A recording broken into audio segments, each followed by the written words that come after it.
Hi friends, ನಮಸ್ತೆ ಎಲ್ಲರಿಗೂ. I hope ಎಲ್ಲರೂ ಆರಾಮಿದ್ದೀರಾ ಅಂತ ಭಾವಿಸ್ತೀನಿ. ಇವತ್ತು ನಾನು ಮನೆಯಲ್ಲೇ ಮುಲ್ತಾನಿ ಮಿಟ್ಟಿ ಸೋಪ್ನ ಯಾವ ರೀತಿ ರೆಡಿ ಮಾಡ್ಕೊಳ್ಳೋದಂತ ಹೇಳ್ಬಿಟ್ಟು ಈ ವಿಡಿಯೋದಲ್ಲಿ ನಿಮಗೆ ತೋರಿಸ್ಕೊಡ್ತಾ ಇದ್ದೀನಿ.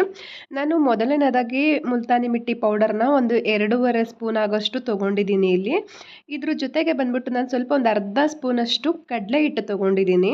ಅಂದರೆ ಇದು ಮನೆಯಲ್ಲೇ ರೆಡಿ ಮಾಡಿರುವಂಥ ಕಡಲೆ ಹಿಟ್ಟು. ಇದಕ್ಕೊಂದು ಸ್ವಲ್ಪ ಟರ್ಮರಿಕ್ ಪೌಡರ್ ಹಾಕ್ಕೊಂಡಿದ್ದೀನಿ, ಅಂದರೆ ಹಳದಿ ಪೌಡರ್, ಅರಿಶಿನ ಅಂತ ಹೇಳ್ತೀವಲ್ಲ ಅದು. ಅದಾಗಿದ್ದಾದಮೇಲೆ ಇಲ್ಲಿ ಒಂದು 2 ಸ್ಪೂನ್ ಆಗೋಷ್ಟು ನಾನು ರೋಸ್ ವಾಟರ್ ತೊಗೊಂಡಿದ್ದೀನಿ. ಇದನ್ನ ಚೆನ್ನಾಗಿ ಮಿಕ್ಸ್ ಮಾಡ್ಕೊಳ್ಳೋದಕ್ಕೆ ರೋಸ್ ವಾಟರ್ ತುಂಬ ಚೆನ್ನಾಗಿರುತ್ತೆ. ಸೊ ಹಂಗಾಗಿ ನಾನು ಒಂದು 2 ಕ್ಯಾಪ್ ಆಗೋಷ್ಟು ತೊಗೊಂಡಿದ್ದೀನಿ.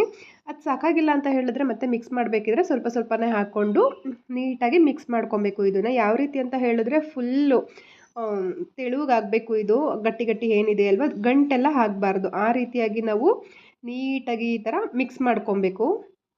ಈ ಸೋಪ್ ಅಂತೂ ತುಂಬ ಚೆನ್ನಾಗಿರುತ್ತೆ, ಯಾಕೆಂದರೆ ಮನೆಯಲ್ಲೇ ಮಾಡಿರ್ತೀವಿ. ಮತ್ತು ಮುಲ್ತಾನಿ ಮಿಟ್ಟಿ ಸೋಪಿನ ಏನು ಪ್ರಯೋಜನ ಅಂತ ಹೇಳಿದ್ರೆ, ನಮ್ಮ ಮುಖದಲ್ಲಿ ಕಪ್ಪು ಕಲೆ ಆಗಿರ್ಬೋದು, ಮತ್ತು ಮಡವೆ ಆ ಥರ ಎಲ್ಲ ಬಂದು ಗುಳ್ಳೆ ಥರ ಎಲ್ಲ ಆಗಿ ಮತ್ತು ಸ್ಕಿನ್ ಓಪನ್ ಎಲ್ಲ ಆಗಿರುತ್ತಲ್ಲ ಮುಖದಲ್ಲಿ, ಅದೆಲ್ಲ ತುಂಬ ನೀಟಾಗಿ ಕ್ಲೀನ್ ಆಗುತ್ತೆ. ಸೊ ಇವಾಗ ನೆಕ್ಸ್ಟ್ ಬಂದುಬಿಟ್ಟು ನಾನು ಸೋಪ್ ಬೇಸ್ ತೊಗೊಂಡಿದ್ದೀನಿ. ನೀವಿಲ್ಲ ಅಂತ ಹೇಳಿದ್ರೆ ಪಿಯರ್ ಸೋಪಿಂದ ಕೂಡ ಮಾಡ್ಕೊಬೋದು. ನಾನು ಸೋಪ್ ಬೇಸಲ್ಲಿ ಅರ್ಧ ಅದಕ್ಕಿಂತ ಸ್ವಲ್ಪ ಯೂಸ್ ಮಾಡ್ತಾಯಿದ್ದೀನಿ, ಯಾಕೆಂದರೆ ನಾನು 3 ಸೋಪ್ ಆಗೋಷ್ಟು ಮಾತ್ರ ಮಾಡ್ತಾಯಿದ್ದೀನಿ. ಹಂಗಾಗಿ ನಾನು ಸ್ವಲ್ಪ ತೊಗೊಂಡಿದ್ದೀನಿ ಈ ಸೋಪ್ ಬೇಸ್ನ. ನೋಡಿ, ಇದನ್ನು ಚಿಕ್ಕ ಚಿಕ್ಕದಾಗಿ ಕಟ್ ಮಾಡ್ಕೊಬೇಕು. ಕ್ಯೂಬ್ಸ್ ಬರುತ್ತಲ್ವ, ಆ ಥರ ನಾನು ಸಣ್ಣ ಸಣ್ಣದಾಗಿ ಕಟ್ ಮಾಡ್ಕೊತಾ ಇದ್ದೀನಿ. ನೋಡಿ, ಸ್ವಲ್ಪ ಮಳೆ ಅಲ್ವಾ, ಸ್ವಲ್ಪ ವಾಯ್ಸ್ ಸ್ವಲ್ಪ ಹೋಗಿದೆ ನಂದು, ಅಡ್ಜಸ್ಟ್ ಮಾಡಬೇಕು. ನೋಡಿ, ವಿಡಿಯೋದಲ್ಲಿ ಅಷ್ಟು ಕ್ಲಿಯರ್ ಇಲ್ಲ ನನ್ನ ವಾಯ್ಸು. ಆಗಲೇ 3-4 ವಿಡಿಯೋಯಿಂದ ಸೇಮ್ ಇದೇ ಥರ ಆಗ್ತಾಯಿದೆ, ವಾಯ್ಸ್ ಕ್ಲಿಯರ್ ಆಗಲಿಲ್ಲ ನಂದಿನ್ನು. ವಾಯ್ಸ್ ಡಿಸ್ಟರ್ಬೆನ್ಸ್ ಏನಾದರೂ ಇತ್ತು, ಕ್ಲಾರಿಟಿ ಇಲ್ಲ ಅಂದರೆ ಕ್ಷಮೆ ಇರಲಿ. ನೋಡಿ, ಈ ಥರ ಸ್ವಲ್ಪ ಸಣ್ಣ ಸಣ್ಣ ಕ್ಯೂಬ್ ಆಗಿ ನೀಟಾಗಿ ಕಟ್ ಮಾಡ್ಕೊಬೇಕು ನಾವು. ಏಕೆಂದರೆ ಇದನ್ನು ನಾವು ಡಬಲ್ ಬಾಯ್ಲ್ ಮಾಡಬೇಕಲ್ವಾ, ದೊಡ್ಡ ದೊಡ್ಡ ಪೀಸ್ ಮಾಡಿದ್ರೆ ಬೇಗ ಕರಗಲ್ಲ ಅದು ಅಂತ ಹೇಳಿಬಿಟ್ಟು ಈ ಥರ ಸಣ್ಣ ಸಣ್ಣ ಕ್ಯೂಬ್ಗಳನ್ನಾಗಿ ನಾನು ಕಟ್ ಮಾಡ್ಕೊಂಡಿದ್ದೀನಿ.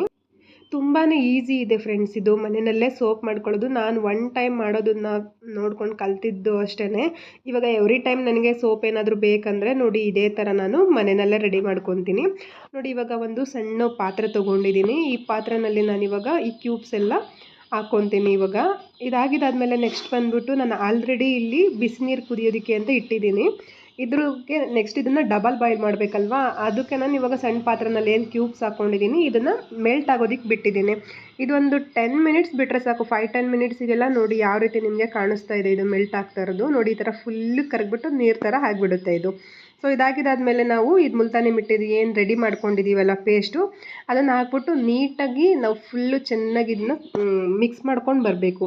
ಒಂದು 5 to 10 ಮಿನಿಟ್ಸ್ವರೆಗೂ ಚೆನ್ನಾಗಿ ಈ ಥರ ಒಂದು ಮಿಕ್ಸ್ ಮಾಡ್ಕೊಂಡು ಬಂದರೆ ಒಂದು ಹದ ಬರುತ್ತೆ ಇದು. ಸೊ ಈ ಥರ ನೊರೆ ಏನಿದೆ ಅದೆಲ್ಲ ಕ್ಲಿಯರ್ ಆಗಬೇಕು ನಮಗೆ. ಫುಲ್ ಆ ಥರ ಚೆನ್ನಾಗಿ ಕುದಿಸ್ಕೊಬೇಕು. ಇದನ್ನು ಒಂದು 5 to 10 ಮಿನಿಟ್ಸು ಈ ಥರ ಮಾಡಿಕೊಂಡ್ರೆ ಸಾಕು, ನಮ್ಗೆ ಒಳ್ಳೆ ಮಿಕ್ಸ್ಚರ್ ಬರುತ್ತೆ ಇದು. ಅದಾಗಿದ್ದಾದಮೇಲೆ ಒಂದು 2 ಮಿನಿಟ್ಸ್ ಬಿಟ್ಟು ನಾನು ನೋಡಿ ಈ ಥರ ಸೋಪ್ ಮೋಲ್ಡಿಗೆ ಸರ್ವ್ ಮಾಡ್ಕೊತಾ ಇದ್ದೀನಿ. ಇದನ್ನು ಒಂದು 4 to 5 hour ಸ್ವಲ್ಪ ಇದು ಮಾಡಿ ತಣ್ಣಗಾಗೋದಕ್ಕೆ ಬಿಡಬೇಕು. ಇಲ್ಲ ಫ್ರಿಜ್ಜಲ್ಲಿ ಏನಾದರೂ ಇಡ್ತೀವಿ ಅಂದರೆ ಇಡ್ಬೋದು, ಇಲ್ಲಾಂದರೆ ಈ ಥರ ಹೊರಗಡೆ ಇಟ್ಟರೆ 4 to 5 hours ಇಟ್ಟರೆ ಸಾಕು. ಅದಾಗಿದ್ದಾದಮೇಲೆ ನೋಡಿ ಎಷ್ಟು ಚೆನ್ನಾಗಿ ಬಂದಿದೆ. ನಾನು ಇದನ್ನು ತೆಗೆದು ತೋರಿಸ್ತಾ ಇದ್ದೀನಿ ಯಾವ ರೀತಿ ಬಂದಿದೆ ಅಂತ ಹೇಳ್ಬಿಟ್ಟು. ತುಂಬ ಚೆನ್ನಾಗಿ ಬಂದಿದೆ ಸೋಪ್ ಅಂತೂ. ಕೆಲವ್ರಿಗೆ ಇನ್ನೊಂದು ಏನು ಡೌಟ್ ಇರುತ್ತಪ್ಪ ಅಂತ ಹೇಳಿದ್ರೆ, ಈ ಸೋಪ್ ಮನೆಯಲ್ಲೇ ರೆಡಿ ಮಾಡುವಂಥ ಸೋಪಿಂದ ನೊರೆ ಬರುತ್ತಾ, ಇದು ನಮಗೆ ಸರ್ಟಿಫಿಕೇಷನ್ ಇರೋದಿಲ್ಲ ಅಂತ ಹೇಳ್ಬಿಟ್ಟು ಹೇಳ್ತಾರಲ್ವ. ನೋಡಿ, ನಿಮ್ಮ ಮುಂದೆನೇ ನಾನು ಹ್ಯಾಂಡ್ ವಾಶ್ ಮಾಡಿ ತೋರಿಸ್ತಾ ಇದ್ದೀನಿ ಯಾವ ರೀತಿ ಬಂದಿದೆ ಅಂತ ಹೇಳ್ಬಿಟ್ಟು. ನೋಡಿ, ಈ ರೀತಿ ಆಗಿ ಬರುತ್ತೆ. ಇದು ತುಂಬ ಚೆನ್ನಾಗಿ ಬರುತ್ತೆ. ವಿಡಿಯೋ ಇಷ್ಟ ಆಯಿತು ಅಂದರೆ ಲೈಕ್ ಮಾಡಿ, ಸಬ್ಸ್ಕ್ರೈಬ್ ಮಾಡಿ, ಶೇರ್ ಮಾಡಿ. Thank you friends.